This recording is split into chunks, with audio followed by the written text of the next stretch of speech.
안녕하십니까. 지게차 시험의 강의를 맡은 전범주입니다. 자, 이번 시간 무슨 시간입니까? 필기 최종 마무리 요약 90선 시간이에요. 지게차 시험 문제 중에서요, 가장 잘 출제되었던 문제 90문제를 엄선해서요, 이론과 함께 보는 시간이에요. 명품 기본이론 강의가 전반적인 수업을 보는 강의였다면요, 지금 요약집 강의는요, 뭐죠? 그렇죠. 수업 안에 있는 나무를 보는 강의예요. 자, 이 강의를 통해서 여러분께 부탁드리고 싶은 거는 딱 하나예요. 그게 뭐냐면은 제가 문제를 바라볼 때 어떤 식으로 접근을 하고요. 그리고 어떻게 적용해서 해결하는가. 그거에 대해서 주의 깊게 집중적으로 좀 보시면 될 것 같아요. 됐죠? 자, 그러면은 우리 한번 강의를 진행할 텐데요. 그 전에 요번에 이제 처음으로 우리가 이제 문제풀이를 하잖아요. 그래서 문제풀이의 스킬에 대한 사항을 제가 몇 가지 적어드릴 텐데요. 이거 굉장히 중요하거든요. 제가 공부하면서 나름대로 터득한 노하우예요. 그래서 여러분께서 좀 적어주셨다가 문제풀이 할 때 반드시 적용하세요. 이거 굉장히 중요한 거니까요. 여러분 집중해서 보셔야 돼요. 자, 그럼 제가 칠판에 쓸게요. 자, 뭐냐면 문제풀이 스킬이에요. 스킬. 자, 첫 번째입니다. 여러분 뭐 준비하셔야 되냐면 형광펜 준비하셔야 돼요. 아, 형광펜을 왜 준비하냐고요? 제가 OT 시간에 여러분께 말씀드린 거 기억나시는지 모르겠어요. 저 눈 카메라를 막 찍는다고 제가 말씀을 드렸었죠. 그래서 어떻게 해야 되냐면 이 형광펜을 준비하셔서 답하고요, 문제에다가 색칠을 하셔야 돼요. 근데 저희 책은 답에는 어떻게 되어 있어요? 색칠이 되어 있어요. 그렇기 때문에 답에는 굳이 색칠할 필요 없고요. 문제에다가 형광펜을 칠하셔야 되는데 문제 전체를 칠하시는 게 아니라 문제에서 핵심이 되는 문구들 있잖아요. 거기다 칠하셔야 돼요. 그럼 어떻게 되냐면 여러분이 이제 문제를 딱 보시잖아요. 그럼 문제 형광펜 딱 칠해져 있죠. 답 보이죠. 그러면 눈 자체로 팍팍 찍혀요. 그냥 그게 제가 말씀드린 눈 카메라예요. 그러면은 굉장히 여러분한테 이 머릿속에 있잖아요. 팍팍 인지가 돼가지고요. 정말로 쉽고 빠르게 암기될 수 있어요. 되셨어요? 이거는 반드시 여러분이 하셔야 되는 작업이에요. 그리고 여기에 플러스 뭐 하셔야 돼요? 이거 기억나세요? 아, 여러분과 저와의 암호죠. 동그라미 세모 X, 동그라미 이해할 문제, 전반적인 원리에 관한 문제. 맞죠? 세모 암기할 문제, 수치나 어떤 거요? 정의에 관한 거. 그 다음에 X 포기할 문제, 복잡한 공식이나 이론들.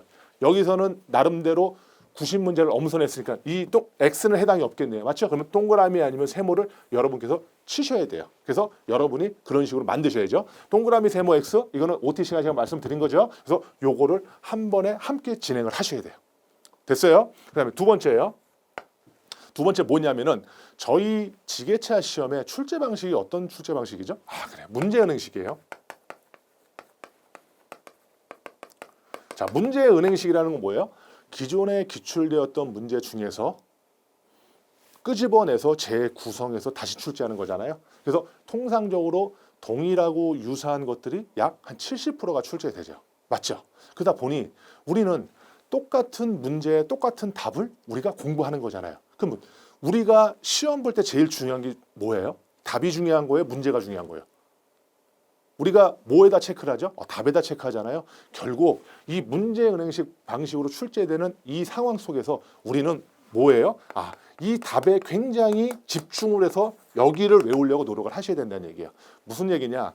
우리 지문이 사지선다형이잖아요. 그러면은 나머지 답 하나를 제외한 나머지 세 개의 지문 봐요, 보지 말아요?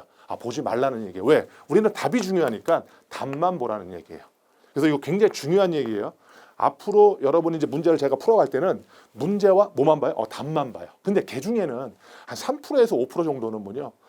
어떤 경우가 있냐면 답을 봐도 나름대로 이해되지 않은 경우가 있어요. 그때는 이제 문제 나머지 지문들 3개를 보고 판단해서 답을 체크하기도 하는데 그거는 정말로 예외적인 케이스고요. 모든 문제 같은 경우는 뭐만 본다? 문제와 답만 우리가 보고 답만 외우려고 생각을 해야 된다는 얘기예요. 되셨죠? 다음에 세 번째예요. 뭘 생각하셔야 되냐면요. 키워드나요. 키워드. 아니면 또 키센텐스. 이게 뭐죠? 핵심어라든지 핵심 문장은요. 반드시 어떻게 하냐면 여러분이 암기하셔야 돼요. 정리해서. 이거 매우 중요합니다. 그러니까 예를 하나 들어볼게요. 제가 기본이론 강의 시간에 뭔 말씀을 드렸냐면 압력이 올라가면 뭐가 올라간다 했죠? 온도가 올라간다고 얘기 안 했어요? 압력이라는 건 힘이고 힘이라는 거는 제가 이렇게 비유를 했을 거예요. 절 때리면 이거 심각한 거잖아요. 그래서 제가 어떻게 열받잖아요. 그래서 온도 올라간다 했잖아요. 그 문구 자체가요. 정말로 많은 시험 문제에 적용이 돼요. 그렇기 때문에 그런 것들은 여러분들이 메모를 해두셔서 그건 한 뭉탱이로 여러분이 암기를 하고 계셔야 되는 거예요. 되셨어요? 또 어떤 문제가 있냐면 예를 들어 뭐 문제 중에 이렇게 있어요. 다음 중 과열되는 원인을 찾아라 그래요. 그러면 과열이잖아요. 그럼 과열이라는 얘기는 열을 과하게 받는 거잖아요. 그러면 왜 열을 과하게 받습니까?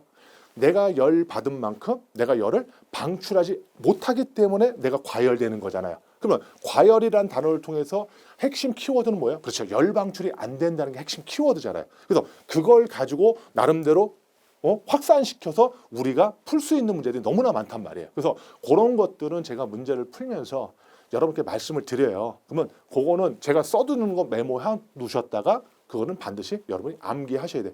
그래야 문제가 많이 제대로 풀리는 경우가 많아요. 됐죠? 그래서 요거 명심해 주시고요. 다음에 이제 마지막이에요. 요것도 이제 굉장히 중요한데요. 요거는 여러분이 잘 활용만 하시면은 솔직히 그 내용을 모르더라도요. 문제를 맞출 수 있는 확률이 굉장히 높아요. 그래서 요건 굉장히 중요합니다. 요거는 어떤 방법이냐면 어떤 거냐면요. 문제 중에요. 동그라미를 물어봐요. 그러면요. 답도요. 뭐가 돼야 돼요? 아, 동그라미가 돼요. 이해 안 가시죠? 문제 중에요. X를 물어봐요. 그럼 답도 뭐가 돼야 돼요? X가 돼야 돼요. 이게 무슨 얘기냐면요. 문제 중에요. 장점을 물어봐요. 그럼 답도 당연히 좋은 게 나와야 돼요? 나쁜 게 나와야 돼요? 아, 당연히 좋은 게 나와야 돼요. 이게 이제 나름대로 대칭성이 들어가요. 문제 중에요. 나쁜 걸 물어봐요. 단점을 물어봐요. 그러면 당연히 답도 뭐가 돼요? 단점이 돼요. 문제가 예를 들면 제가 이렇게 할게요. 불량하다, 막혔다, 무겁다, 좋은 얘기예요? 나쁜 얘기예요? 나쁜 얘기잖아요. 그럼 답도요. 효율이 좋다고 그래야 돼요? 나쁘다고 그래야 돼요? 이거 나쁜 거 물어봤잖아요. 그러니까 답도 뭐가 돼요? 아, 효율이 나쁘다라고 찍으면 그게 정답이에요. 그러면 출력이 증대된다, 감소된다. 이거 나쁜 얘기잖아요. 그럼 증대돼요, 감소돼요? 감소된다. 결국 이 대칭성에 관한 문제가 굉장히 중요해요. 이건 기본적으로요. 2문제, 많게는 10문제까지 출제되거든요. 그리고 이제 문제 풀다 보면 제가 이제 말씀드렸겠는데 요게 이제 연장선상이에요. 국어를 잘 하셔야 돼요. 이게 무슨 얘기냐면 참 문제가 말을 이렇게 비틀어 놓은 게 비틀어 놓아요. 무슨 얘기냐?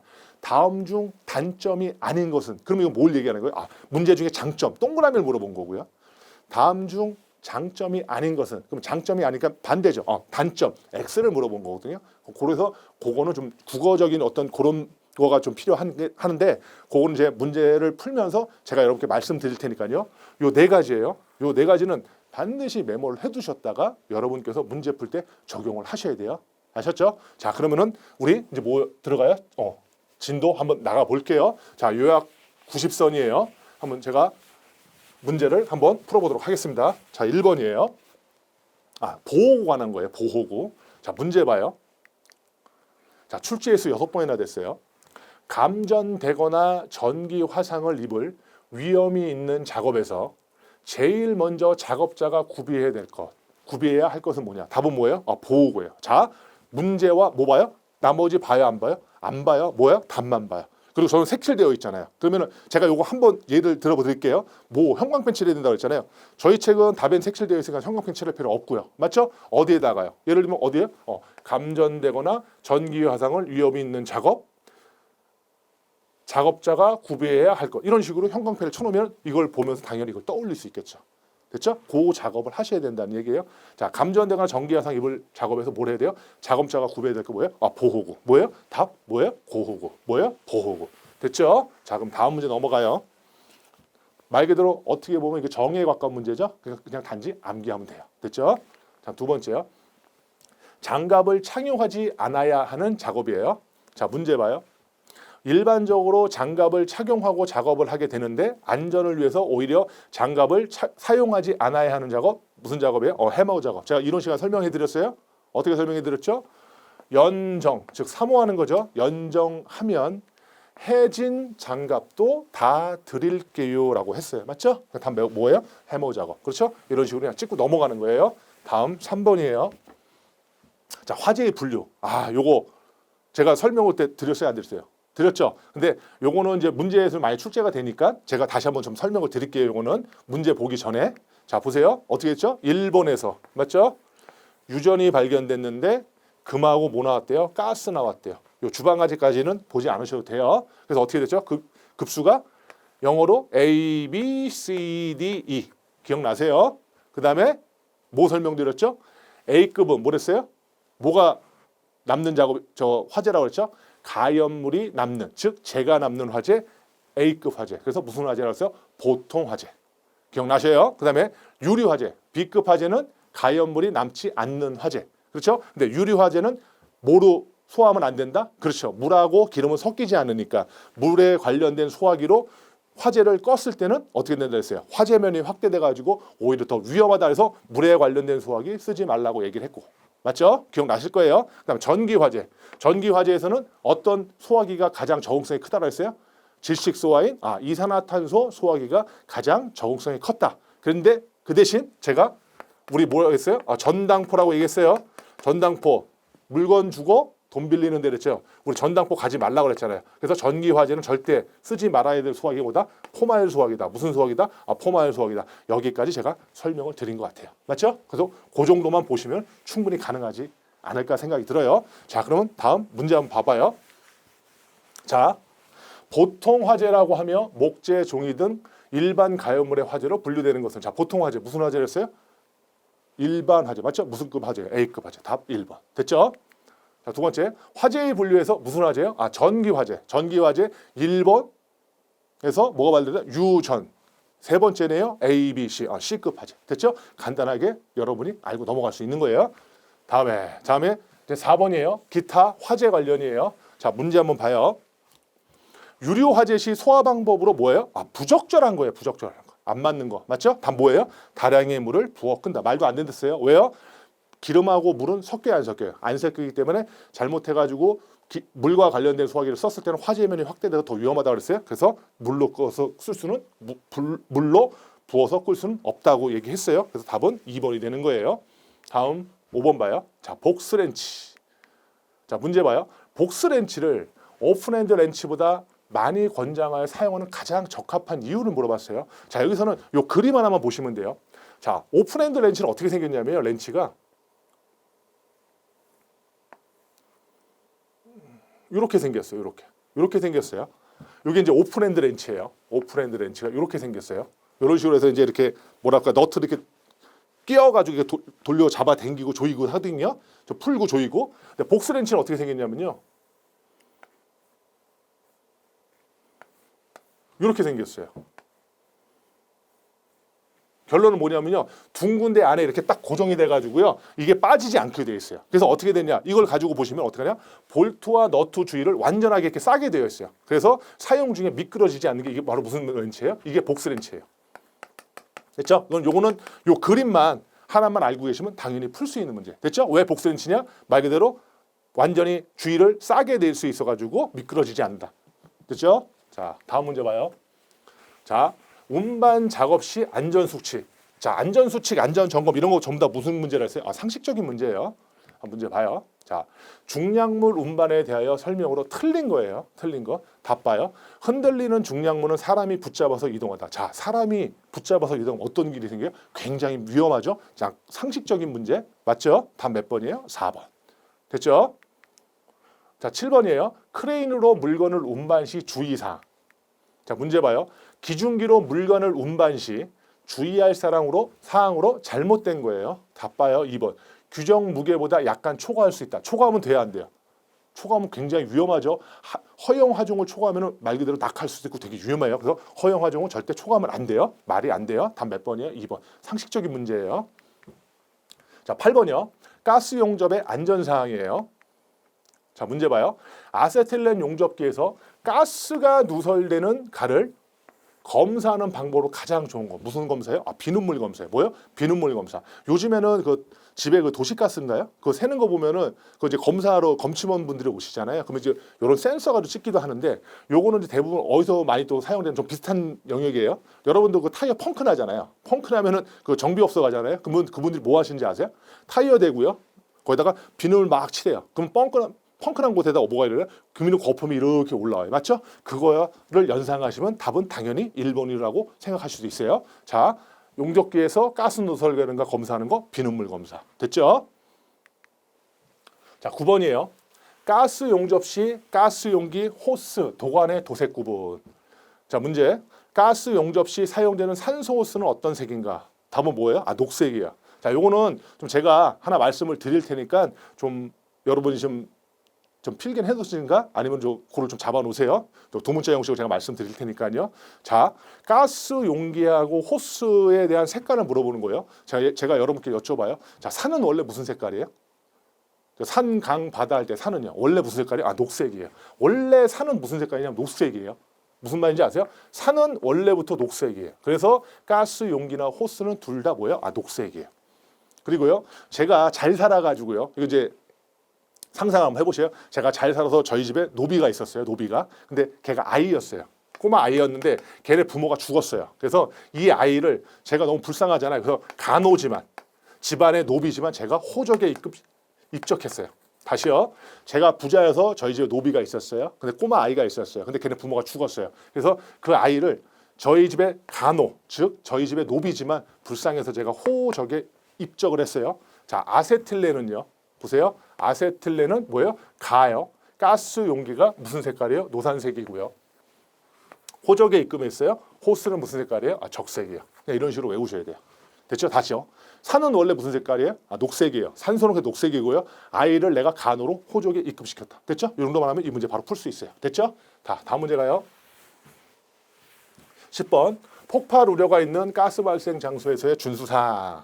자, 문제 봐요. 폭발의 우려가 있는 가스 또는 분진을 발생하는 장소에 지켜야 할 일에 속하지 않는 것은. 자, 폭발 우려가 있어요. 폭발 우려가 있다는 건 제가 폭발이라고 연소를 했죠. 연소라는 건 가연물이 있어야 되잖아요. 그렇죠? 그러니까 가연물, 가연성 재료를 사용하면 돼야 안 돼? 안 되잖아요. 폭발 우려가 있는데. 근데 여기서 답은 뭐예요? 불연성 재료를 사용한대요. 불연성 재료는 뭐야? 연소가 잘 안 되는 재료잖아요. 써도 상관이 있어요? 없어요? 없잖아요. 그 답은 몇 번이에요? 1번. 이런 문제가 약간은 좀 뭐라 그럴까? 이 지문 자체가 되게 헷갈려요. 그래서 폭발의 우려가 있을 때는 가연성 재료를 사용하는 금지인데 가연성 재료를 사용하면 안 되는데 폭발의 우려가 있는 곳에서 지켜야 할 일에 속하지 않는 거잖아요. 그러니까 불연성 재료의 사용 금지가 답이 되는 거죠. 그렇죠? 요거 약간 좀 국어 문제예요.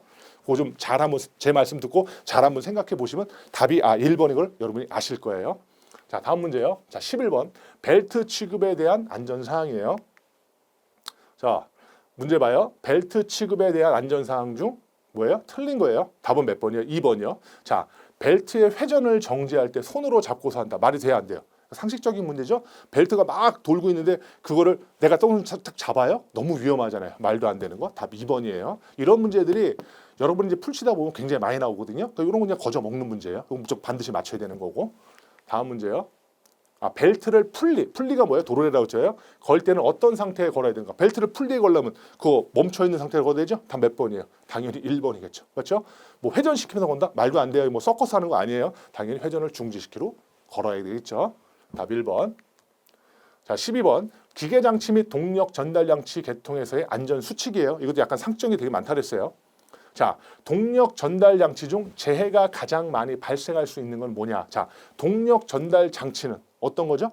엔진에서의 크랭크 축이 막 회전을 어디까지요? 바퀴까지 전달하는 거잖아요. 결국 동력 전달 장치는 회전이라는 게 나타나잖아요. 자, 회전과 관련된 거 뭐예요? 답? 벨트. 당연한 얘기예요. 답은 3번 벨트예요. 자, 13번 운행 시 주의사항이에요. 자, 문제 봐요. 지게차의 화물 운반 작업 중 가장 적당한 거예요. 적당한 거. 답 몇 번이에요? 2번이에요. 마스트를 약 뒤로 4도 정도 경사시켜 운반해요. 무슨 말인지 아시죠? 마스트를 약 4도 정도 경사시켜서 운반한다. 왜 그러냐면 마스트를 곧장 세우면 화물이 어떻게 돼요? 낙하할 염려가 있어요. 그래서 마스트를 뒤로 우리가 모래새 마스트가 기둥이랬죠? 기둥을 약간 수그려가지고 화물이 약간 뒤로 제쳐져가지고 안전하게 운전할 수 있는 방법이에요. 됐죠? 답은 2번이에요. 지게차를 경사면에서 운전할 때 짐의 방향. 이거 뭐예요? 짐 방향이에요. 화물 적재했을 때. 이거 기억나세요? 이거 화물 적재했을 때. 맞죠? 이거 뭐예요? 언덕 오르막일 때. 맞죠? 이거는 내리막이고요. 화물을 적재할 때 오르막일 때는 어떻게 간다 그랬죠? 지게차를 이렇게 간다 그랬죠? 이렇게. 어떤 식으로요? 전진으로. 그렇죠? 전진으로 서서히 충돌 방지를 해서 올라가고. 맞죠? 그다음에 내리막일 때는 어떻게 연대했어요? 그렇죠. 이렇게. 맞죠? 어떤 식으로요? 아, 후진으로. 왜? 전진으로 내려오면은 화물이 낙하할 염려니까 후진으로 이렇게 내려온다고 그랬어요. 맞죠? 그러면은 운전할 때 짐의 방향. 자, 1번 짐이 언덕 위쪽으로 가도록 한다. 맞죠? 이거는 어떤 거예요? 지금 후진 얘기하는 거예요. 맞죠? 후진 때는 이런 식으로 해야 된다. 답은 1번이 될 것이고요. 됐어요? 다음 화물을 역제하고 주행할 때 포크와 지면과의 간격 몇 센치랬죠? 20에서 30cm. 그냥 이거 외워야죠. 20에서 30cm. 다음 창고 또는 공장 출입 시 주의사항. 자, 지게차에 짐을 싣고 창고나 공장을 출입할 때의 주의사항으로 틀린 거예요. 자, 답은 몇 번이에요? 4번. 차폭과 출입구의 폭 확인해야 돼, 안 해야 돼? 당연히 확인해야겠죠. 왜요? 확인을 못하면 내 차폭과 출입구의 폭을 확인 못하면 뭐예요? 잘못하면 충돌의 염려가 있잖아요. 답은 몇 번이에요? 4번. 상식적인 얘기예요. 자, 15번 봐요. 주차 시 주의사항이에요. 자, 지게차를 주차시킬 때는 포크예요? 적당한 위치는 어떻게 해요? 포크는 어떻게 해요? 지면에 내려놓습니다. 답 몇 번이에요? 3번이에요. 어제 제가 기본 이론 강의 시간에 제가 설명한 거 있잖아요. 그 그림. 지게차 그림. 그거 보시는데 포크가 뭐지 마스터 뭔지 다 알고 계시잖아요. 그거 생각하시면 돼요. 자, 주차할 때는 포크로 나탄다. 지면에 내려놓는다. 됐어요? 자, 16번이에요. 등록 번호표의 반납이에요. 자, 건설기계 등록을 말소한 때에는 등록 번호표를 며칠 이내 시도지사에게 반납해야 하는가. 와, 이거는 그냥 어떻게 해요? 그냥 외울 수밖에 없어요. 그래서 어떻게 외우냐면 등록 번호표를 가진 사람이 뭐예요? 열반에 이른대요. 뭐예요? 열반에 이른대요. 다시요, 뭐요? 열반. 등록 번호표를 가진 사람이 뭐에 이를러? 열반에 이래요. 반납은 며칠이에요? 열흘. 그냥 이렇게 외우는 거예요. 방법 없죠? 다음 특별 표지판이에요. 자, 대형 건설기계 특별 표지판 부착을 하지 않아도 되는 건설기계는 답은 길이 16m인 건설기계예요. 왜요? 이것 때문에 그래요. 이걸 어떻게 할까요? 외워야 될까요? 말아야 될까요? 고민하는데 이 특별 표지판에 관한 문제는 꼭 이 문제뿐만 아니라 다른 문제들은 비치거든요. 그래서 이건 어쩔 수 없이 이걸 외우셔야 돼요. 외우시는데 제가 말씀을 드릴 테니까 저를 쫓아서 그대로 하셔야 돼요. 아셨죠? 자, 제가 여기다 쓸 테니까 여러분 쓰고 나름대로 동그라미를 쳐서 외우세요. 자, 보세요. 자, 너희요. 뭐요? 너희요. 그냥 외우는 거예요. 너희요. 그 다음에 높사. 너희요, 높사. 그 다음에 축십이에요. 그리고 스님이 40살 먹은 중이에요. 그분이 회를 몇 마리 먹었냐면요. 12마리나 먹었어요. 상상 한번 해보세요. 그런데 이 12마리 회의 길이를 재보니까요. 몇 미터냐면요. 16.7m래요. 다시요. 너희요, 높사, 축십. 너희요, 높사, 축십. 40 먹은 중이 회를 먹었는데 몇 마리요? 12마리 먹었대요. 길이가 몇 미터인데요? 다 더해보니까 16.7m래요. 보세요. 자, 너희요. 너비가 몇 미터예요? 2.5m 초과. 됐죠? 높사. 높이가 4.2m. 그다음에 축십이에요. 축십. 자, 축하중이 얼마예요? 10톤이래요. 너희요, 높사, 축십. 그다음에 40 먹은 중이죠. 총 중량이 40톤이래요. 중이 뭐 했어요? 회 몇 마리요? 12마리 먹었어요. 회전 반경이 12m래요. 됐죠? 근데 그 길이가 몇 미터 됐대? 길이가 총 16.7m 됐잖아요. 길이가 16.7m 촉하는 거. 이거를 특별 표지판 붙여야 된다. 이거 그냥 써놓고 그냥 외우시면 돼요. 몇 번 입으로 반복해 보시면 반드시 외우실 수 있어요. 자, 다음 문제 넘어가요. 다 뭐예요? 정기검사예요. 정기검사. 자, 문제 봐요. 정기검사 대상 건설기계의 정기검사 신청기간으로 맞는 것은 뭐냐? 답 몇 번이에요?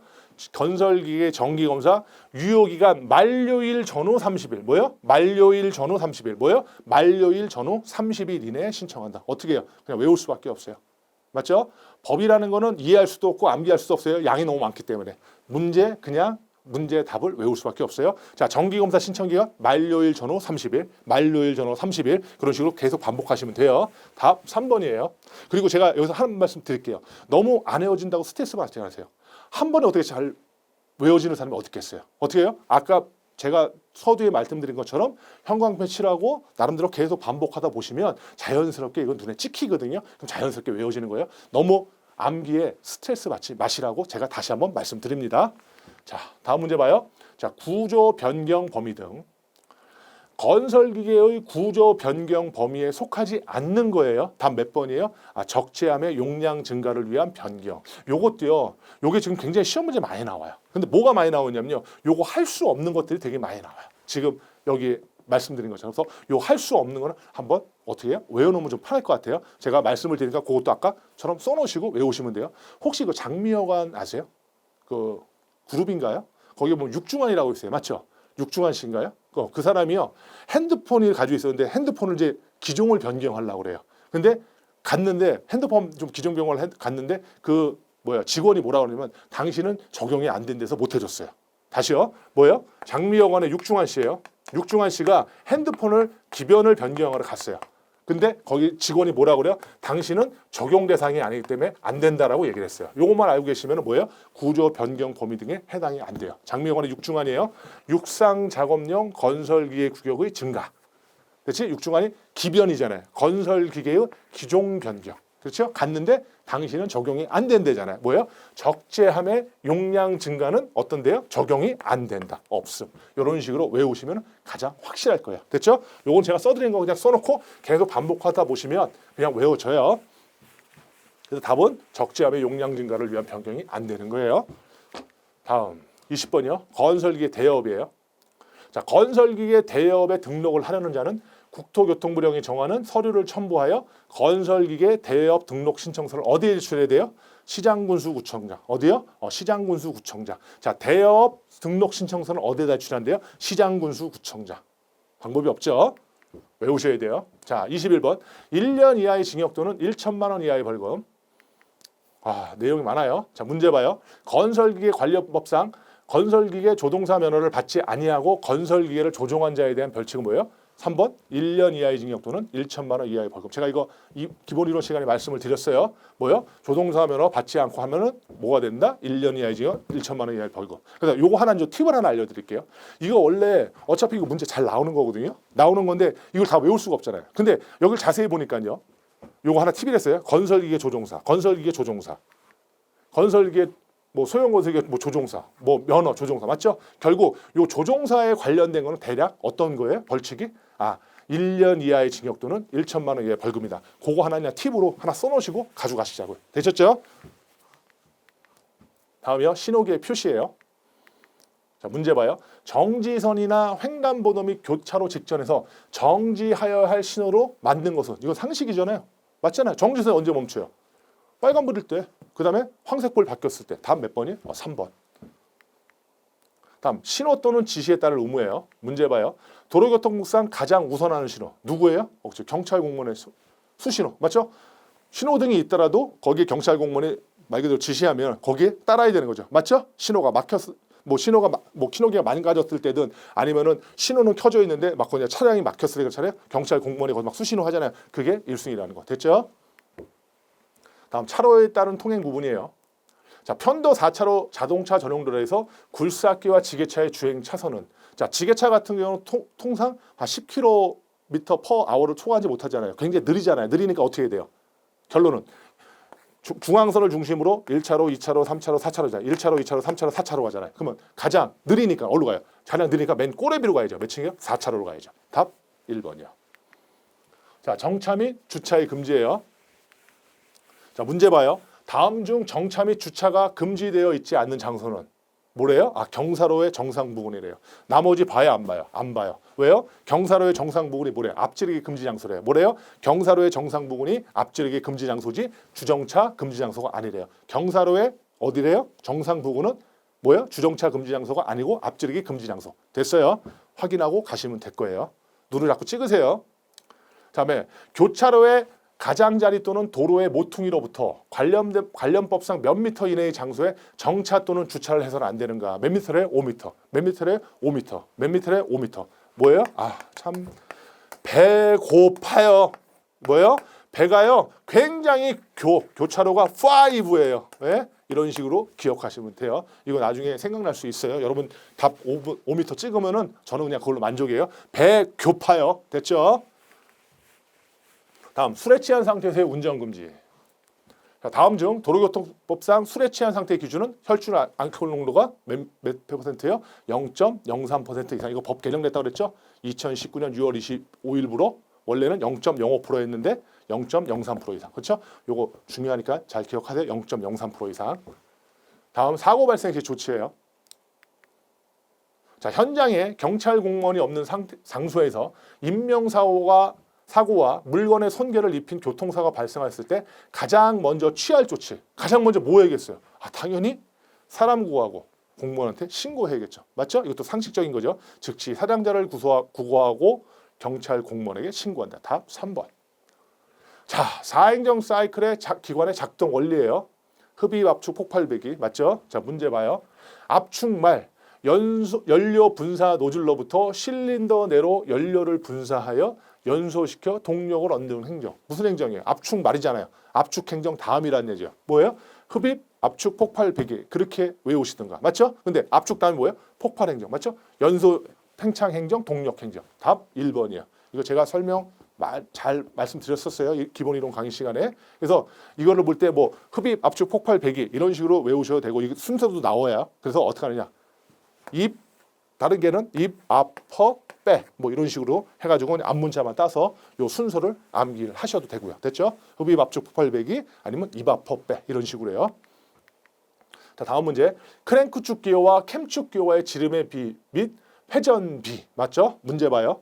사행정 기관에서 크랭크축 기어와 캠축 기어와의 지름의 비 및 회전비는 각각 얼마인가?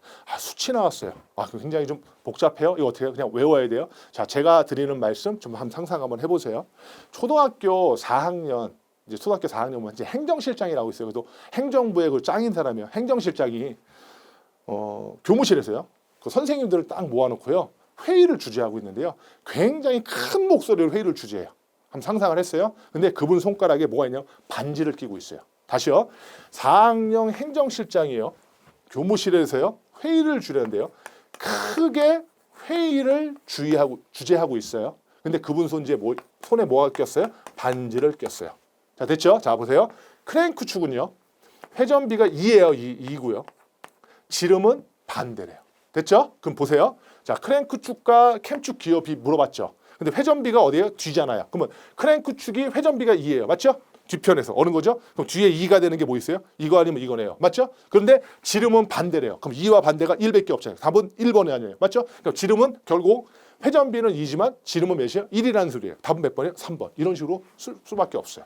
여러분이 외울 수밖에 없다는 얘기예요. 그래서 아까 제가 말씀드린 거 4학년 행정실장이 크게 회의를 주재하고 있고 반대는 반지를 끼고 있다. 이걸 가지고 여러분이 이거를 단지 3번으로 찍어낼 수밖에 없다는 거. 그렇죠? 어떤 문제의 대표적인 그렇죠? 수치에 관한 거 암기할 문제. 그렇죠? 답은 3번이에요.